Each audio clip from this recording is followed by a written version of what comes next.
All right, I'm out here with Natasha. How you doing, Natasha? I'm doing good. Yeah, good. How old are you? I'm 40 right now.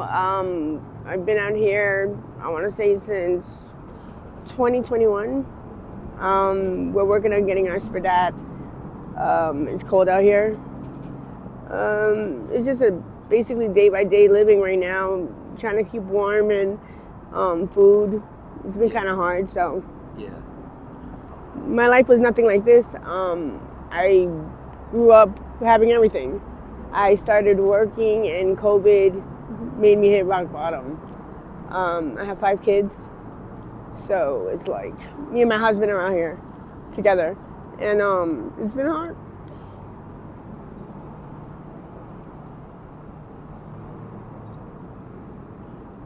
So it's not easy.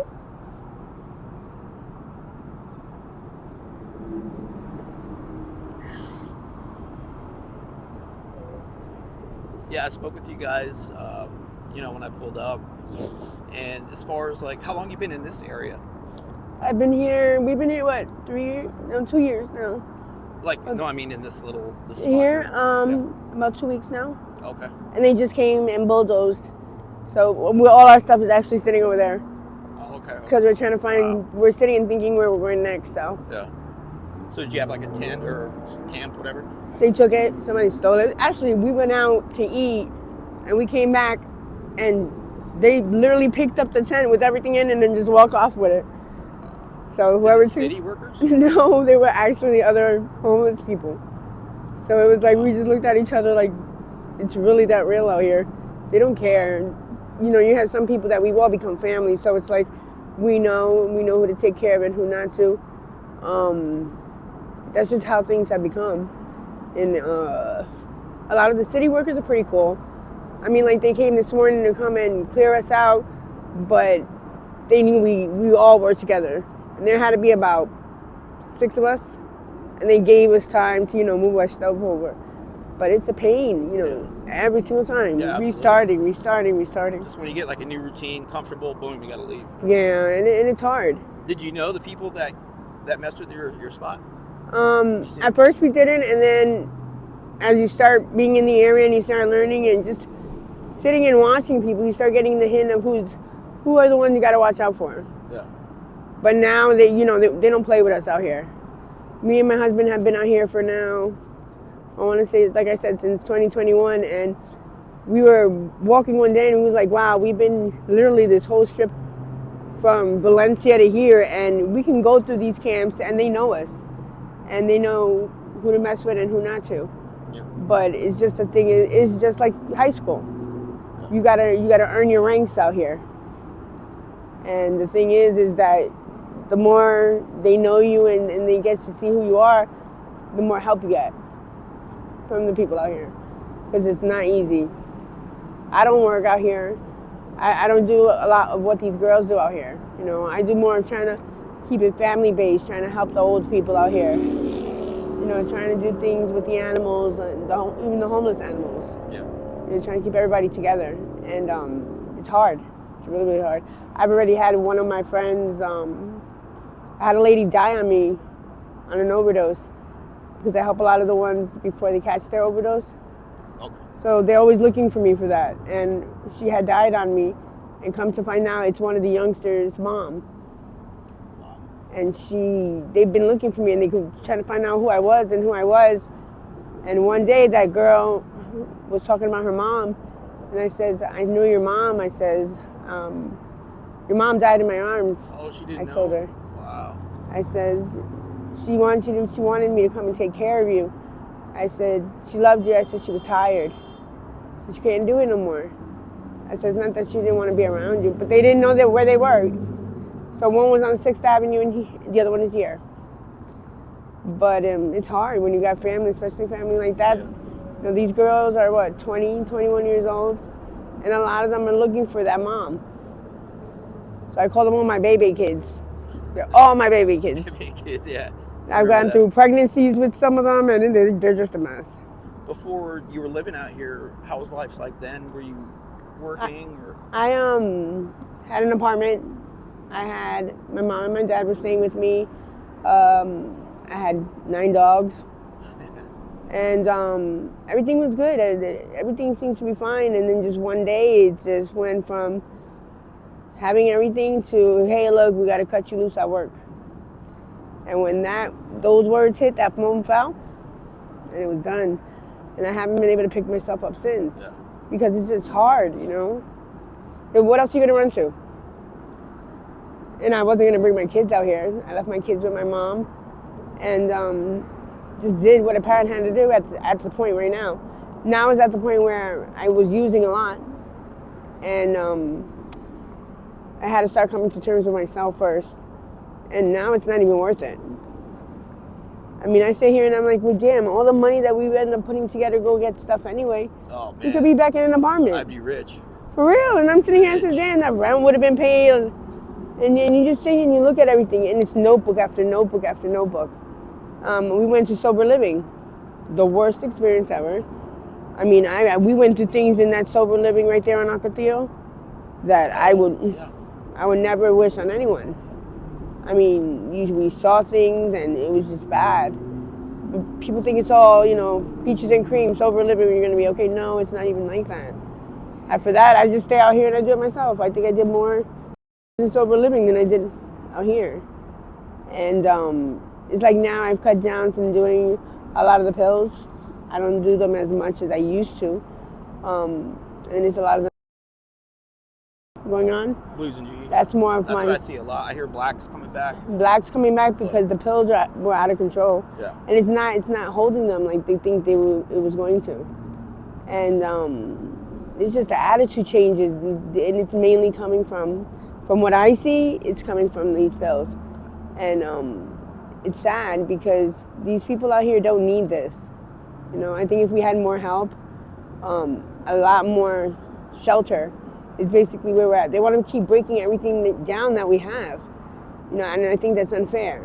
I mean, give us a spot then. You don't want to see us out in the street, you want us thrown in the desert, then leave us alone. Stop constantly poking at us and bothering us about everything that you guys have no business even getting involved in. And that's why a lot of these people are going out here now, robbing these stores. A lot of these stores already know 98% of these people that they're not even stopping them because it doesn't make any sense anymore. It's getting tiring. It's really getting tiring. And like I told my husband, I want to go home. But then you sit there and you think about it. You want to go home, and then you're thinking about everybody else out here. That's how I am. Is now it's like family out here. I'm gonna be home, and I know I'm gonna come back out here. Not just for me, because I have to come support everybody else out here. So it's like my mission out here isn't done yet for me to go home. And a lot of people tell me that, you know, Natasha, you got a lot going out here, and you're helping a lot of people out here. But I don't take time to help myself. So. What's your ultimate mission out here? Right now, I've been putting together a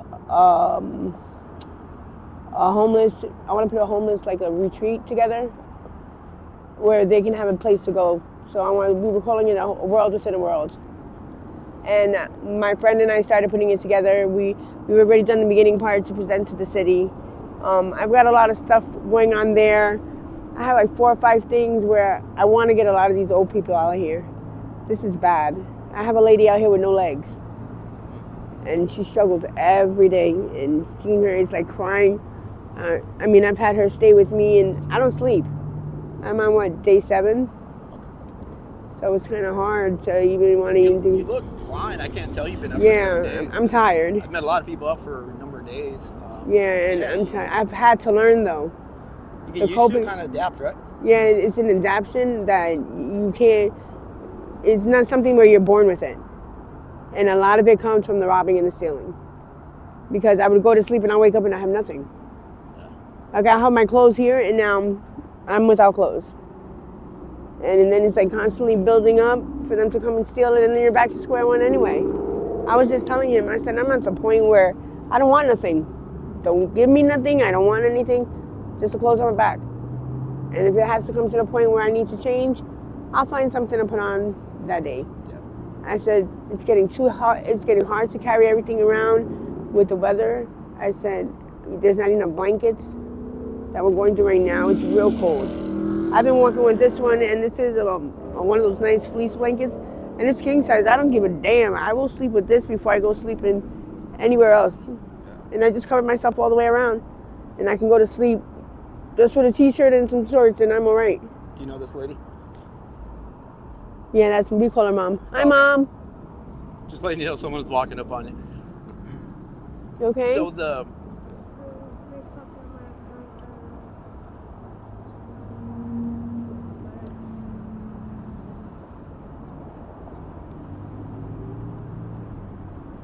Ocotillo, that was a fake rehab, right? Oh, that was a horrible. Yeah. All right, cool. All right, no problem. Thank you. Okay. All right. Cool. Aunt's right there. And you want to talk to her? See if she got it? Will you go to White Feather? No, I have to Okay, cool. All right. All right. All right.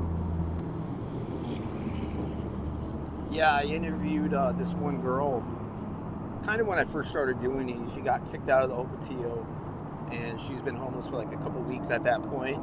Her name's Alora, some native girl. But yeah, she told me it was like a fake rehab in an old hotel. What was the last day there like? Do you remember? Yeah, I was there from March to September 26th. Okay. The very last day. It was a lot of mental mess up. My husband got beat for 4 hours with a carpet stretcher because the heat wouldn't let the room be. So it was like, by the time I saw him, he looked like a cabbage patch in his face. Who was doing that to him? A lot of the guys that thought they were just like running this place, and they weren't really running anything. They've been handled, they've been dealt with. I mean, we've seen things from the lights being shut down, and the owners of this supposed program saying that, we caused it, or don't let the flies in. On you guys, Everything that was being done was basically being done, and then saying that we did it. I mean, it was the owners of these programs were even giving us money to go out and get stuff, when that money was supposed to be used for laundry, Yeah. Some of us were taking it seriously. But then to them, I don't know, they would give us breakfast, and it was going good at the beginning. We had the breakfast, lunch, we had meals, we had Zoom program where we would speak with people, like counselors and things like that. But then it became a thing about the insurance. We all had to be put under native insurance, and we're not all native. And so that started to click things in my head, and things didn't start to make sense. So I started to explain to my husband, there's something going on here. And people just started disappearing. Where they ended up going, probably to a different city and just restarted. we don't even know. Some of them we know passed away. Some of them we know ended up in the second part of the supposed program in Phoenix. Some of them were placed into houses. And we were trying to get into these sober living houses, but they picked and choose. Like, they already knew who they needed to get for whatever reason it was. They would take, like, my friend, she was going into one of those houses, and her daughter was with her. And the people that were showing, I guess, the potential clients for these houses, they were worried about showing off their kids instead of showing off the actual person who was supposed to be going in there. And to me, it was more of a traffic thing, And you come to find out, it was a lot of trafficking that we didn't know about. And some of us were ready to be shipped out to the next place to be trafficked, and we didn't even know it. But it was just even seeing things on the news where they were finding bodies or things like that. It was nuts.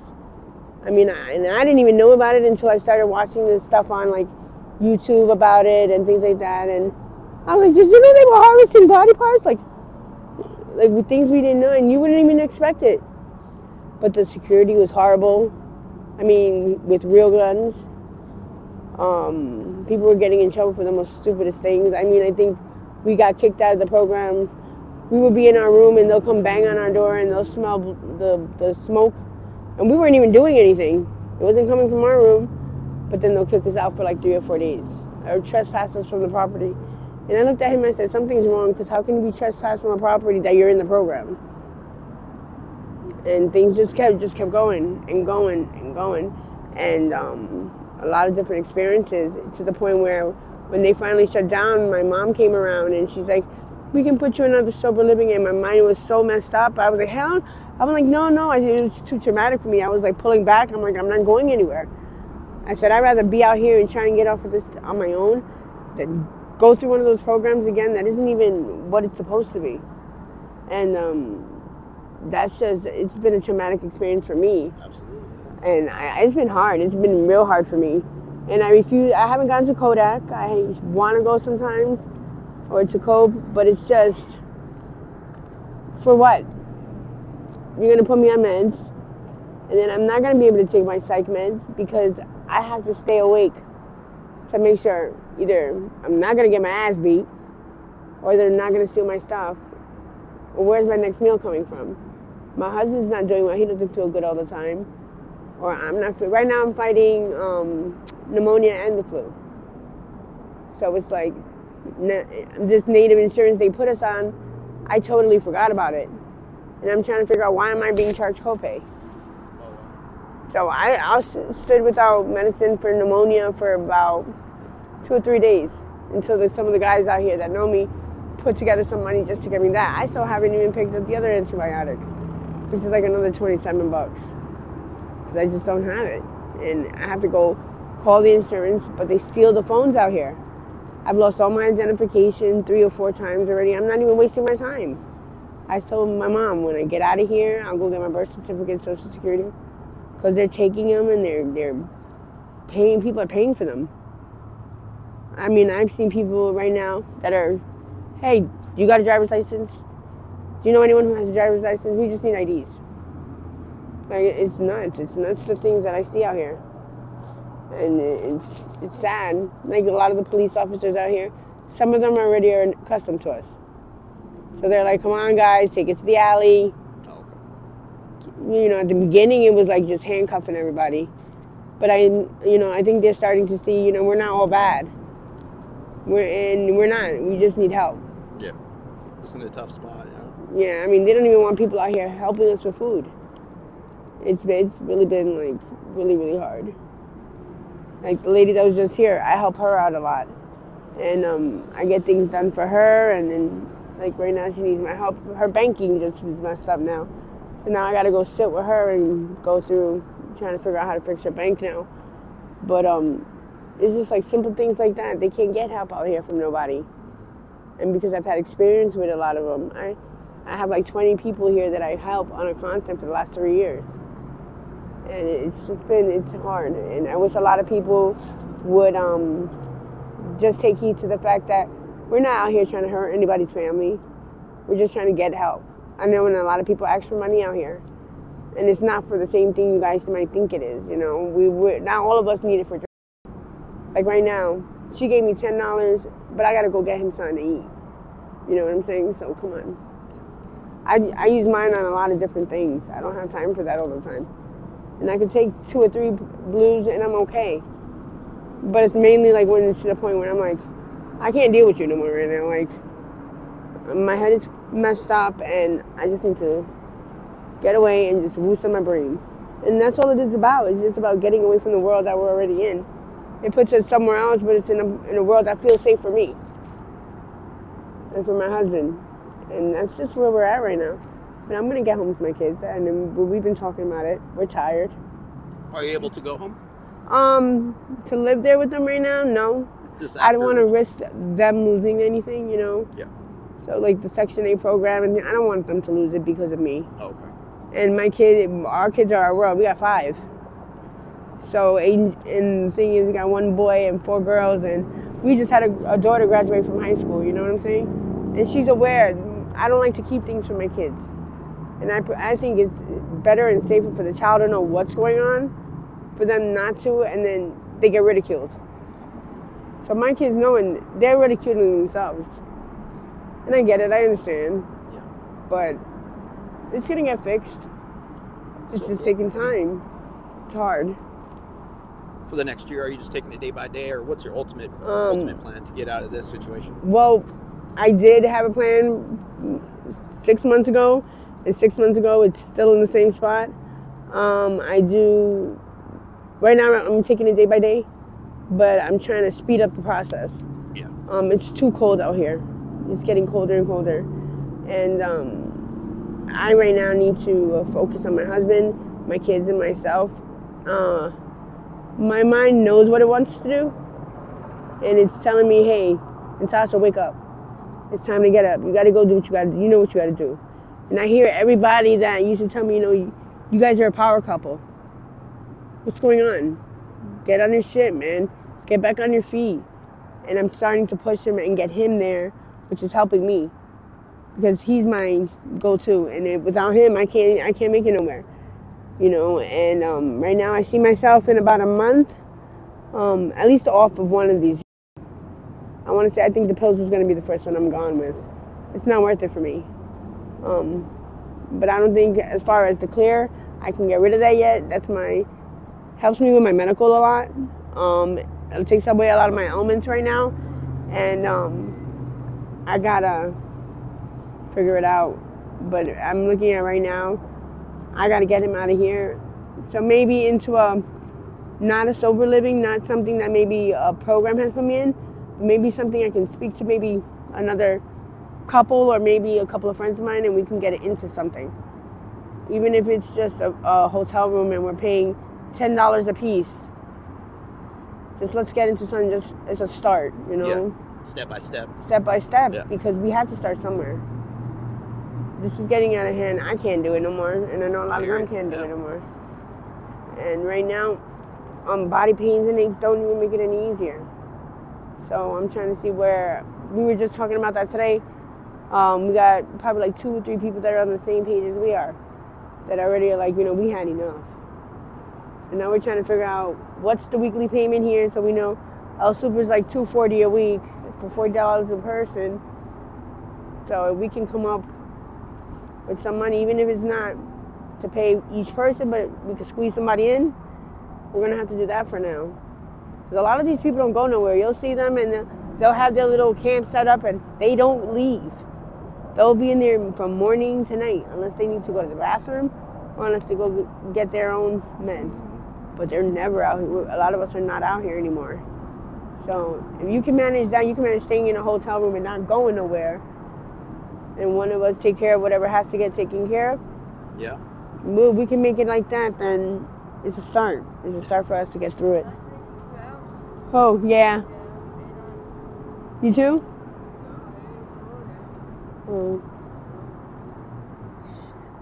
But let me finish this interview with him, and I got you. No, Oh, you're right. We're just wrapping up. I got you in like 2 minutes. So, I'll give you my card. Yeah, this is all day. You'll see them all coming to me all day. I think I do more work than a lot of the people that actually have desk jobs out here. The help that we need is trying to get through this for that. I've been trying to get a phone. It's been hard. So communication-wise, it's been real difficult. So that's where I'm at right now. Because I've already gotten caught with a machete out here. You got what? With a machete.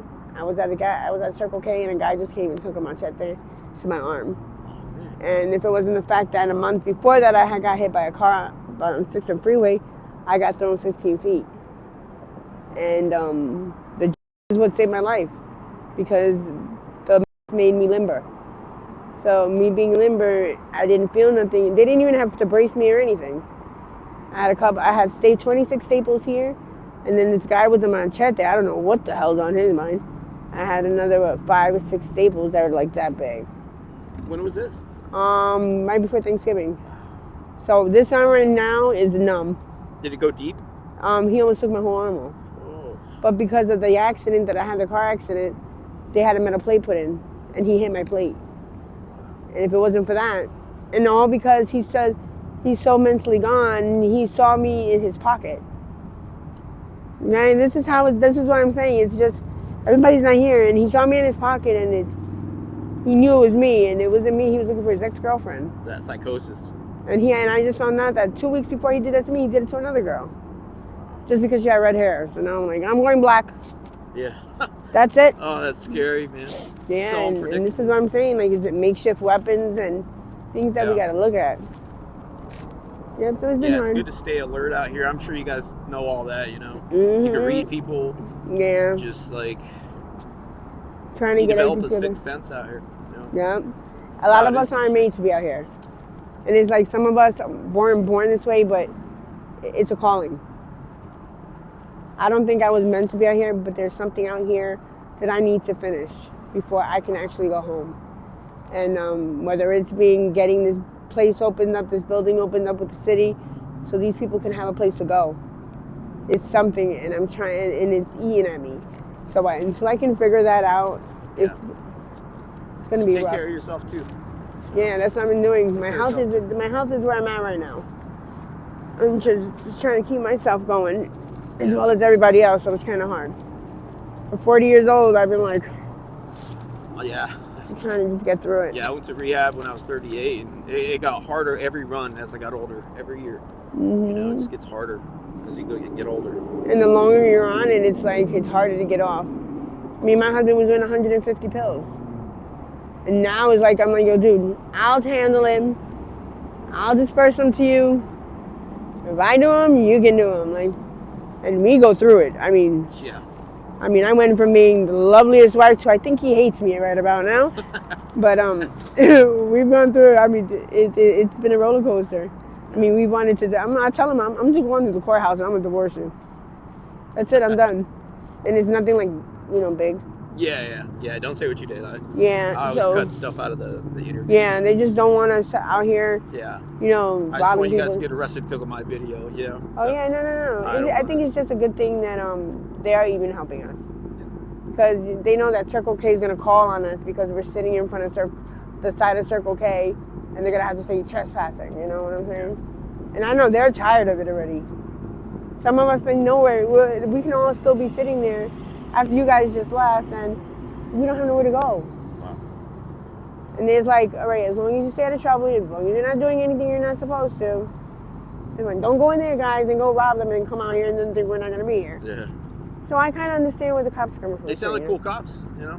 Just giving you a little heads up, like, hey, if you And play, they're even telling us, like, and a lot of us used to hate them. And some of us still do, but a lot of them are opening up to us, so it's like, they're kind of understanding where we're coming from. Even the fire department, with the fires out here, they don't want us making fires to keep warm. But it's like, come on, we have to. So we try to bring it out to the desert, but then there's the thing of you have to know Pima County from Tucson City, and I don't know none of that. So it's like, let's just cover it so nobody sees it and keep it low. Yeah. And the fire department has come out and told us, hey guys, keep it low. If we don't see it, it's not visual to us, you're okay. We know it's cold. And they know, but it's just people are just heartless. And I think a lot of what's going on is based off of that. Yeah. A lot of heartless people. Or they think they're better than somebody. Just try and find a better spot than here, because it's that's so what we're open. doing right now. It's so open, you know what I mean? We're trying right now to find this spot more low. I was all the way in the back, so it wasn't even me. But then we sit in the front here, just everybody, we had dinner, and it was just like, we wake up to the bulldozers and the garbage. So it was like crying and rushing, and it's just a lot. But it's always good to just come through and see how we are out here. Yeah. You know. Yeah, I always do. I always check on people I've interviewed in the past. Even if we don't do follow-up interviews, I always check on them, just bring them stuff, you know? Yeah. So. I mean, I think it would be nice just you come take a drive through and just see Absolutely. how you'll see a lot of us still out here, but you can see a difference. You know what I'm saying? You'll see those people that I was telling you maybe don't have legs that you can sit and talk with, you know? Yeah. That they do need help, but she just doesn't know where to go. Her son just got locked up and now it's her go-to. So she doesn't want to do them, but that's her way of fitting in. So it should just, we all need help out here. That's all it is. All right, well, keep my card, okay? I definitely will. I will. Right. And if I hear anything out here that maybe will be good for you to get out there, I'll let you know. Because I have a couple of people out here that want their story heard and need their story heard. Yeah. And that might be their only hope. Gotcha. All right, thank you. You're welcome.